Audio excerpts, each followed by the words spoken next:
توشخانہ گاڑیوں کی ریفرنس میں نواز شریف کی جانب سے بریت کی درخواست دائر۔ اسلام آباد کی احتساب عدالت نے دلائل کے لیے 23 مئی کے لیے نوٹس جاری کر دیے۔ یوسف رضا گیلانی کی حاضری سے استثناء کی درخواست منظور۔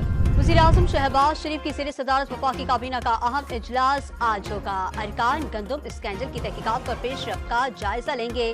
ای سی سی کے فیصلوں کی توثیق بھی کی جائے گی۔ وزیر اعظم کی ہدایت پر گندم کی خریداری کا ہدف 4 لاکھ میٹرک ٹن بڑھانے کا فیصلہ۔ وزارت نیشنل فوڈ سیکیورٹی نے اسمبلی تیار کر لی۔ منظوری کے لیے کابینہ کی اقتصادی رابطہ کمیٹی میں آج پیش کی جائے گی۔ سپریم کورٹ میں آج اسلام آباد ہائی کورٹ کے 6 ججوں سے عدالتی معاملات میں مداخلت سے متعلق کیس کی سماعت ہوگی۔ چیف جسٹس کی سربراہی میں لارجر بینچ 15 آئینی درخواستوں کی سماعت کرے گا۔ کوشش ہوگی صوبے اور مرکز کے درمیان پل کا کردار ادا کروں۔ خیبر پختونخوا حکومت کی گورننس زیادہ بہتر نہیں، گورنر فیصل کریم کنٹی کی گفتگو۔ وزیر اعلیٰ پنجاب مریم نواز کی آئی ٹی سٹی کے لیے چین، جنوبی کوریا اور سعودی عرب کی کمپنیوں سے ڈیل فائنل کرنے کی ہدایت۔ پنجاب کے 8 شہروں میں C B T business centres قائم کیے جائیں گے۔ وزارت داخلہ کو اوور بلنگ اور بجلی چوری روکنے کے لیے کریک ڈاؤن تیز کرنے کا حکم۔ ذمہ دار افسران کے خلاف بلا امتیاز کارروائی جاری رکھی جائے۔ محسن نقوی کی گفتگو۔